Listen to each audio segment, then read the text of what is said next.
என் பேரன்புமிக்க ஆசிக் தோழர் நேயர்களே, இன்னைக்கு செவ்வாய்க்கிழமை இரவு 12 மணி, புதன்கிழமைய நம்ம நெருங்க போகிறோம்.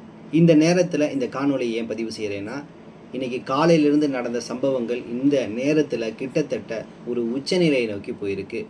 ஈரானை உலகத்தில் இருக்கக்கூடிய அனைத்து மக்களும் இன்னைக்கு பார்த்துட்டு இருக்காங்க அப்படின்னா, அதற்கு அடிப்படை காரணம் ஈரானுடைய நாகரீக பண்பாட்டிலிருந்து ஒரு எதிர்வினை ஒட்டுமொத்த ஈரானுடைய மனித குலமே இன்னைக்கு எதிர்நோக்கி காத்து இன்னைக்கு கிட்டத்தட்ட அதை நோக்கி நெருங்கிருச்சு அப்படிங்கிற செய்தி தான் இன்னைக்கு வந்த வண்ணம் இருக்குது.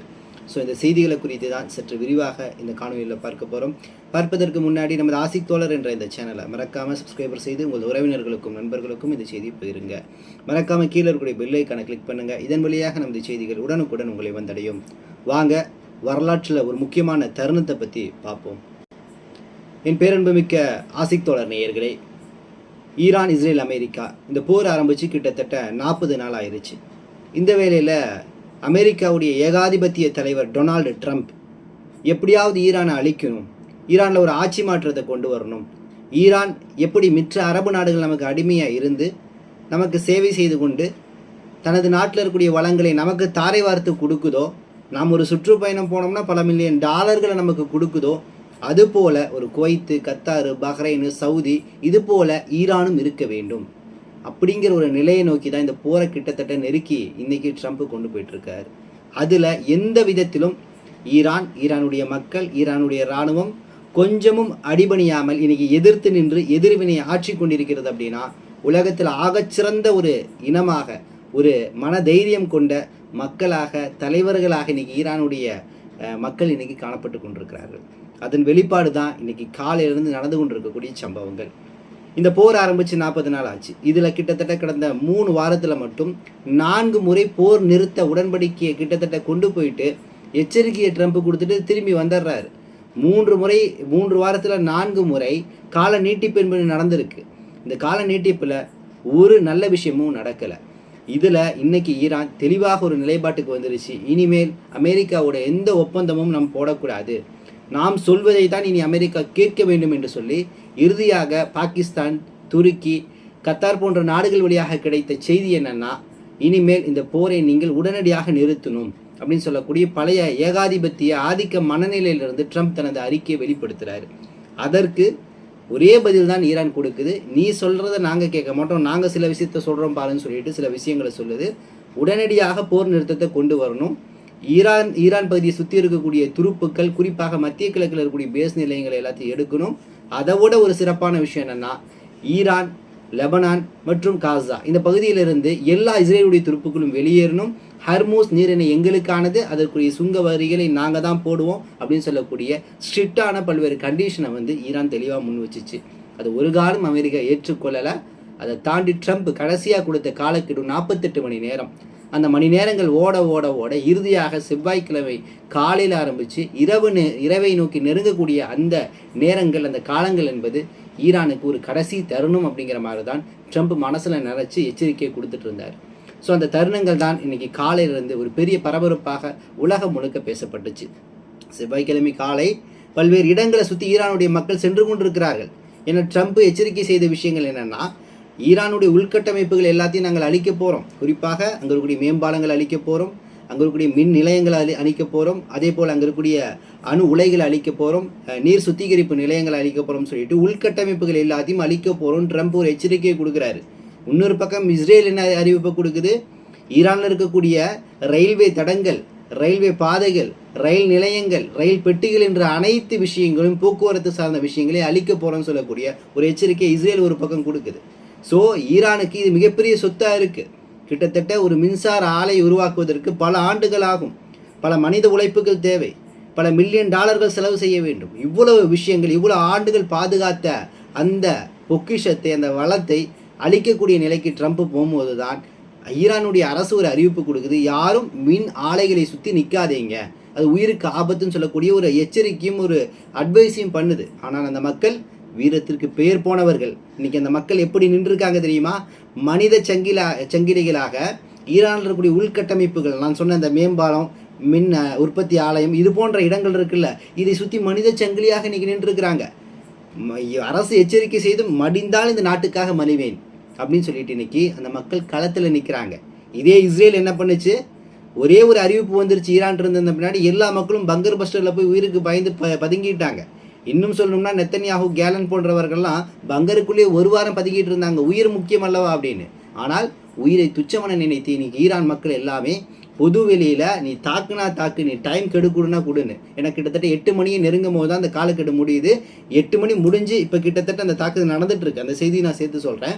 ஸோ அந்த 8 மணி நெருங்கக்கூடிய சமயத்தில் கூட வெட்ட வெளியில் அந்த இடங்களில் மக்கள், ஆயிரக்கணக்கான மக்கள், ஈரானுடைய அதிபராக இருக்கக்கூடிய மஜூத் பெஜஸ்கியன் சொல்கிறாரு, இந்த போர்க்களத்தில் கிட்டத்தட்ட 14 மில்லியன் ஈரான் மக்கள் களத்தில் நிற்கிறாங்க. இதில் கிட்டத்தட்ட 1.4 கோடி மக்கள் கையெழுத்து போட்டிருக்காங்க. இந்த போரில் நேரடியாக நாங்கள் பங்கெடுக்க போகிறோம், இந்த நாட்டுக்காக நாங்கள் உயிர் தியாகம் செய்ய போகிறோம், இந்த நாட்டை நாங்கள் நேசிக்கின்றோம் சொல்லிட்டு இன்னைக்கு 1.4 கோடி மக்கள் ஈரானில் இஸ்பஹான் ஆகட்டும், தெஹரான் ஆகட்டும், எல்லா இடங்களையும் இன்னைக்கு சூழ்ந்து காணப்பட்டு கொண்டிருக்கிறார்கள். உலகமே ஆச்சரியப்படுது, என்னடா இது நாகரிகம்னு. ட்ரம்ப் இந்த நாகரிகத்தை நான் அழிப்பேன், ஒட்டுமொத்த மனித குலம், ஈரானில் இருக்கக்கூடிய மனித குலத்தையும் நான் அழிப்பேன்னு சொல்லக்கூடிய எச்சரிக்கையை கொடுத்து தான் இன்றைக்கி இந்த வார்னிங் கொடுத்து தாக்குதல் நடத்திட்டு இருக்கிறாரு. ஆனால் மக்கள் எங்கேயும் ஓடவும் இல்லை, ஒளியவும் இல்லை, பதுங்கவும் இல்லை, உயிர் முக்கியம் நினைக்கவும் இல்லை. சிரித்த முகத்தோடு இன்னைக்கு ஈரானில் களத்தில் கிட்டத்தட்ட நான் சொன்ன 14 மில்லியன் மக்கள், 1.4 கோடி மக்கள். அந்த மக்களில் யார் யார் இருக்கிறாங்க? பெரியவர்கள் இருக்கிறாங்க, முதியவர்கள் இருக்கிறாங்க, குழந்தைகள் இருக்கிறாங்க, வாலிபர்கள் இருக்கிறாங்க. அனைத்து நபர்களும் இன்னைக்கு அரசோடு சேர்ந்து கொண்டு நாட்டை பாதுகாப்பதற்காக களத்தில் நிற்கிறாங்க. உலகமே வியந்து பார்த்து கொண்டிருக்கிறது. ஈரான் இந்தளவு மன உறுதி கொண்டவர்களா? காரணம் ஏன்? பாரசீக வழி தோன்றும். பாரசீக நாகரிகம் என்பது உலகத்தில் ஒரு திறமையான ஒரு மூதாதிய நாகரிகம். இவர்களுடைய உறுதி எங்கிருந்து வருது? ஹசன் அலி அல்லாஹூ, ஹுசைன் அலி அல்லாஹூ, அலி அலி அல்லாஹூ, இன்னும் கர்பலாவுடைய நினைவுகள், இன்று பல தியாகங்களை கொண்ட மக்களாக இவங்க இருக்கிறாங்க. பாரசீக வழித்தோன்றதிலிருந்து இருக்கிறாங்க. அப்படிங்கும் போது இந்த நாகரிகத்தை யாருனாலையும் அழிக்க முடியாது. மத்திய கிழக்கில் ஆண்மையுள்ள, இன்னும் சொல்கிறேனே ஈமான் உள்ள ஒரே நாடுனா ஈரான் மட்டும்தான். இந்த கலச்சூழலும் இந்த யதார்த்த பண்புகளும் வேறு எந்த நபர்கள்ட்டையும் பார்க்க முடியாது. அதில் ஒரு குழந்தை 2 நாளைக்கு முன்னாடி ஒரு செய்தி பதிவு செஞ்சிருந்துச்சு. இந்த போருடைய ஆரம்பத்தில் இஸ்ரேலும் அமெரிக்காவும் சேர்ந்து நடத்தின தாக்குதலில் ஒரு பள்ளிக்கூடம், அமீன் என்று சொல்லக்கூடிய ஒரு இடத்துல இருக்கக்கூடிய பள்ளிக்கூடம், அங்கே இருக்கக்கூடிய பள்ளிக்கூடத்தில் நடந்த தாக்குதலில் 164 குழந்தைகள் வஃபாத் ஆயிட்டாங்க. இன்னால் இல்லாஹி வ இன்னா இலைஹி ராஜிஊன். அந்த காட்சிகள்லாம் பார்த்துருப்பீங்க. ஸோ அந்த காட்சிகளை பார்த்த அந்த குழந்தைகளோடு படித்த ஒரு சக குழந்தை நேற்று ஒரு பேட்டி கொடுக்குது, முந்தா நேற்று ஒரு பேட்டி. அதில் சொல்லுது, அந்த குழந்தைகள் இறந்தாங்க பார்த்தீங்களா, அந்த குழந்தைகள் அதிகமாக பிங்க் கலர், ரோஸ் கலர் இருக்குல்ல, பிங்க் கலர், இந்த பிங்க் கலரில் இருக்கக்கூடிய பேகுகளை அணிந்து தான் அந்த பள்ளிக்கூடத்துக்கு போனாங்க. அந்த ஏர்ஸ்ட்ரைக் நடந்த பின்னாடி எல்லா குழந்தைகளும் இறந்துருச்சு. அந்த பிங்க் கலர் பேக் அடையாளம் வைத்து தான் பெற்றோர்கள் கண்டுபிடித்தாங்க அப்படின்னு சொல்லிட்டு, எனக்கு ஒரு ஆசை, இஸ்ரேலுடைய டெல்லவிவ் நகரத்தை பிங்க் கலர் ராக்கெட் வைத்து அடிக்கணுங்கிறது எனது ஆசைன்னு அது பொதுவெளியில் ஒரு பேரணியில் பதிவு செய்யுது. இதை உள்வாங்கி கொண்ட அந்த அரசு அந்த சிறுமியுடைய ஆசையை நேற்று நிறைவேற்றினாங்க.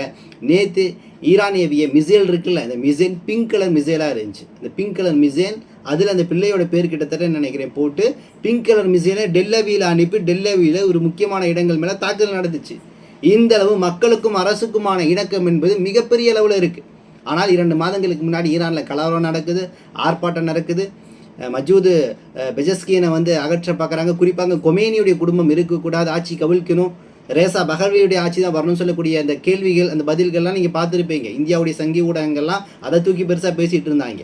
ஆனால் அங்கே இருக்கக்கூடிய ஒரு சில நபர்கள் மட்டும்தான் ஈரான் அரசுக்கு எதிராக செயல்பட்டவர்கள். இவர்கள் முசாதுடைய ஆள்கள், இஸ்ரேலுடைய ஆள்கள், அமெரிக்காவுடைய கைக்கூலிகள். அப்போ இவர்கள்ட்ட கூட ஆயுதங்களை கொண்டு நாங்கள் சேர்த்தோம்னு சொல்லிட்டு ட்ரம்ப் நேற்று சொன்னார். இன்றைக்கி என்ன சொல்கிறாரு, இப்படி உள்ள ஈரானுக்குள்ளே இருக்கக்கூடியவர்களுக்கு ஆயுதம் கொடுத்தோம், அதே போல் ஈராக் பகுதியில் இருக்கக்கூடிய குர்திஸ்தான் துருப்புகள்கிட்ட நாங்கள் ஆயுதங்களை கொடுத்தோம், ஆனால் ஆயுதங்களை அவங்க பயன்படுத்தவே இல்லை, அவங்களே வச்சுக்கிட்டாங்கன்னு சொல்லிட்டு ஒரு பக்கம் ட்ரம்ப் புலம்பிகிட்டு இருக்கிறாரு. அப்போ இந்த போரில் இன்றைக்கி கிட்டத்தட்ட இப்போ நடந்து கொண்டு இருக்கக்கூடிய செய்தி சொல்கிறேன். இந்த 12 மணிக்கு மேலே என்னென்ன விஷயங்கள் நடந்துட்டு இருக்குன்னா, கிட்டத்தட்ட லெபனான் மேலே தாக்குதல் நடத்திட்டு இருக்காங்க, தெற்கு ஈரானுடைய பகுதிகள் மேலே தாக்குதல் நடத்திட்டு இருக்கிறாங்க அப்படிங்கிற செய்திகள் வந்துகிட்டே இருக்குது. தொடர்ந்து பல்வேறு சில உயிரிழப்புகள் சம்பந்தமான விஷயங்கள் வருது. அதே அதிகாரப்பூர்வமாக இன்னும் நிரூபிக்கப்படலை. இதற்கு பதிலடியாக ஈரானும் தாக்குதல் கொடுத்துட்டு இருக்குது, லெபனானில் இருக்கக்கூடிய ஹெஸ்புல்லாவும் தாக்குதல் கொடுத்துட்டு இருக்கு. ஸோ இந்த வேளையில் தான் ஈரான் ஒரு உடனடியான ஒரு உத்தரவை கொடுத்துருந்துச்சு. கிட்டத்தட்ட இன்னும் சில மணி நேரங்களில் அது அமல்படுத்தப்படலாம். யமனில் இருக்கக்கூடிய ஹவுதிக்கள், அன்சார் உல்லாக்களுக்கு ஒரு உத்தரவு, இங்கே போர் ஆரம்பிச்சிருச்சு, நம்ம விதித்த அந்த ரெட் லைனை இது அமெரிக்கா கிராஸ் பண்ணிருச்சு அப்படின்னாலே அடுத்த தாக்குதல் நாங்கள் கொடுக்குறோம், நீங்கள் என்ன பண்ணுங்கள், உடனடியாக செங்கடலை மூடுங்கள், பாபல் வந்தம் நீரேனையும் மூடுங்கள், உலக பொருளாதாரம் ஸ்தம்பிக்கட்டும் அப்படின்னு சொல்லக்கூடிய உத்தரவு கொடுக்குது. இன்னொரு பக்கம் இந்த ஐநாவுடைய அவையில் இந்த அரபு அடிமை நாடுகள் இருக்குல்ல, அந்த நாடுகள் ஹர்மூஸ் நீரிணை திறக்கணும், இல்லாட்டி நாங்கள் அவங்க மேலே தாக்குதல் நடத்துவோம் அமெரிக்கா இஸ்ரேல் கூட சேர்ந்துன்னு சொல்லிட்டு இந்த அரபு அடிமை நாடுகள் இருக்குல்ல, பஹ்ரைனு, குவைத்து, கத்தாரு, இது போன்ற நாடுகள். ஸோ இந்த நாடுகள், சவுதி அரேபியா, இந்த நாடுகள் வந்து ஐநாவில் ஒரு மனு தாக்கல் செஞ்சிருந்துச்சு. ஆனால் ஐநாவில் அது பெரிய அளவில் செல்லுபடி ஆகலை. இன்றைக்கி அதில் பஹ்ரைன் மட்டும் துண்டாக வந்து ஒரு தீர்மானம் நிறைவேற்றி அந்த வரைவு தீர்மானத்தை ஐநாவுக்கு அனுப்பி இதை நீங்கள் பரிந்துரை செய்யுங்க, உடனடியாக மீண்டும் ஹர்மூஸ் நீரிணை திறக்கப்படும் சொல்லக்கூடிய ஒரு அழுத்தத்தை ஐநாவின் வழியாக கொடுக்குது. இதற்கு யார் வந்து இன்றைக்கி வந்து ஒரு பக்கவலமாக நின்று ஒரு வேலையை பார்த்துருக்கான்னு கேட்டிங்கன்னா ரஷ்யாவும் சீனாவும். ரஷ்யா, சீனா 2 நாடுகளும் வீட்டு அதிகாரம் கொண்ட நாடுகள். இந்த 2 நாடுகளும் இன்றைக்கி இந்த அதிகாரத்தை பயன்படுத்தி இந்த பஹ்ரைன் கொண்டு வந்த இந்த தீர்மானத்தை தவிடுபடி ஆக்கிடுச்சு. எந்த அமெரிக்கா பலஸ்தீனில் போர் நிறுத்தம் வேண்டும் சொல்லிட்டு பல நாடுகள் கையெழுத்து போட்டு ஒப்புதல் செய்து கூட இந்த அமெரிக்கா வீட்டு அதிகாரத்தை இஸ்ரேலுக்காக பயன்படுத்தி அதை முடக்கச்சோ, இன்றைக்கி அதே வழிவேதனையை, அதே எதிர்வினையை இன்றைக்கி ரஷ்யாவும் சீனாவும் மாற்றி ஹர்மூஸை திறக்க முடியாது, முடிஞ்சால் என்ன வேணாலும் பண்ணிக்கோ அப்படிங்கிற மாதிரி வீட்டோவை பயன்படுத்தி இருக்கு. இன்னும் கூடுதலாக இன்றைக்கி ஈரான் எந்த அளவுக்கு கோவப்பட்டிருக்குன்னா, இதுவரையும் நாங்கள் பொறுமையாக இருந்துட்டோம், நாங்கள் சகிப்புத்தன்மையோடு பொறுமையாக நிதானமாக இந்த போரை கையாண்டுட்டு இருக்கிறோம். குறிப்பாக எங்களை சுற்றி இருக்கக்கூடிய நட்பு நாடுகள் மேலே நாங்கள் தாக்குதல் நடத்தினா கூட அது பண்போடு நட்பு நல்லனோடு குறிப்பிட்ட இலக்குகளை கவனமாக நாங்கள் அடித்தோம். ஆனால் இனிமேல் அந்த கவனம்லாம் கிடையாது.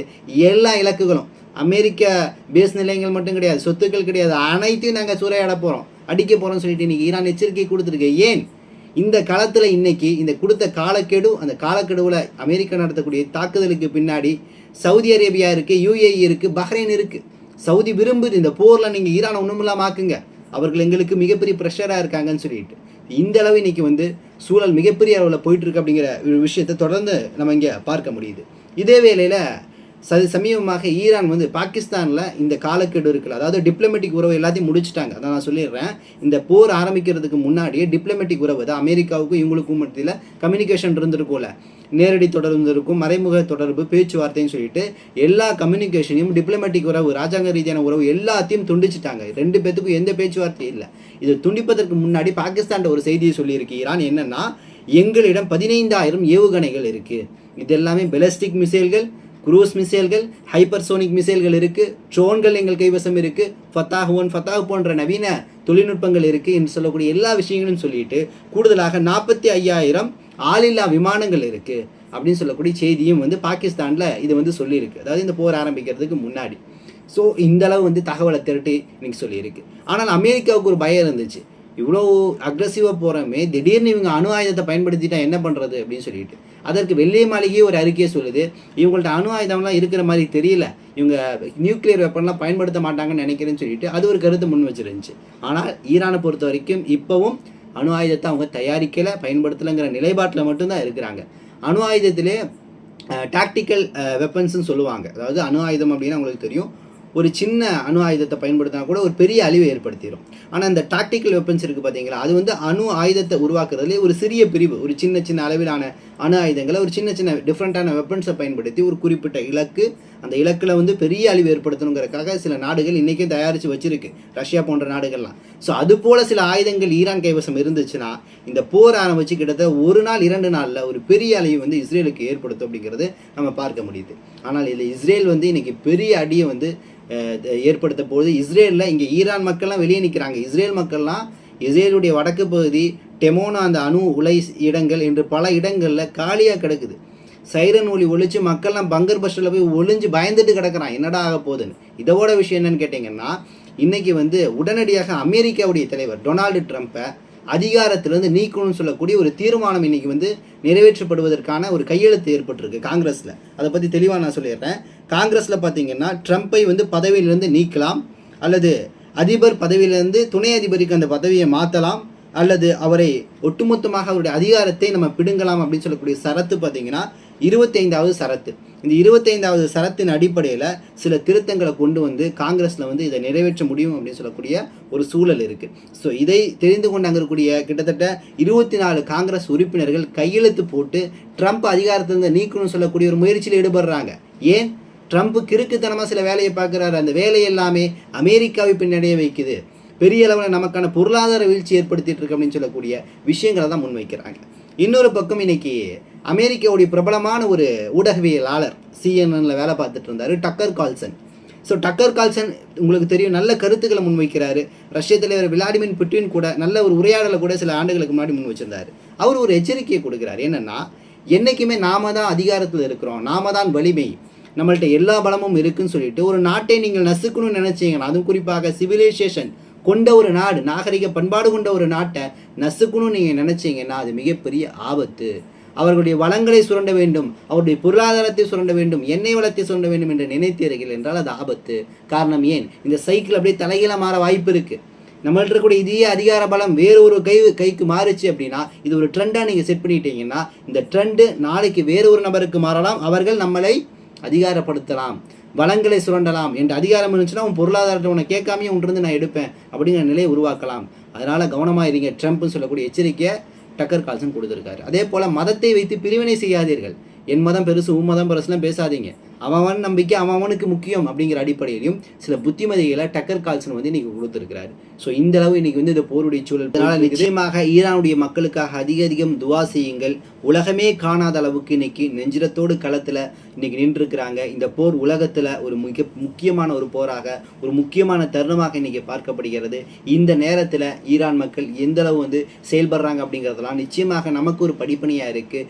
அரபு அடிமை நாடுகளுக்கு இதுவும் அது ஒரு படிப்பணியாக இருக்குது. ஆக இந்த வீரத்தை நாம் போற்றுவோம். ஈரான் மக்களோடு, ஈரானுடைய அரசோடு நாம் துணை நிற்போம். இன்னைக்கு களத்தில் எல்லா இடங்கள்லையும் தெளிவாக இன்னைக்கு அமெரிக்காவுடைய தளங்களையும் இஸ்ரேலுடைய தளங்களையும் அங்கே இருக்கக்கூடிய ஐஆர்ஜிசி ஆகட்டும், அதே போல் காத்தபுல் அன்பியாவாகட்டும், அதே போல் ஃபாஜித் என்று சொல்லக்கூடிய அடுத்த குழுவாகட்டும், இது போல கிட்டத்தட்ட 25 குழுக்கள் தொடர்ந்து இன்னைக்கு வந்து இந்த களத்திலிருந்து அந்த மக்களையும் நாட்டையும் பாதுகாப்பதற்காக ஒரு பெரிய போராட்டத்தை வந்து இன்னைக்கு நிகழ்த்திட்டு இருக்குது. இதில் உறுதியாக சொல்லுது, நாங்கள் வெற்றி பெறுவோம், வெற்றி மட்டுமே பெறுவோம் இன்ஷா அல்லாஹ்னு சொல்லக்கூடிய உத்தரவாதத்தை வந்து நான் முன்னாடி சொன்ன அந்த பாகிஸ்தானில் சொன்ன சில விஷயங்களோடு இதையும் சேர்த்து இன்னைக்கு பதிவு செஞ்சிருக்கு. ஸோ இன்னும் சில தகவல்களை திரட்டி கொண்டு இன்ஷா அல்லாஹ் விரைவில் வந்து உங்களை சந்திக்கின்றேன். நன்றி. அஸ்ஸலாமு அலைக்கும் வரஹ்மத்துல்லாஹி வபரகாத்துஹு.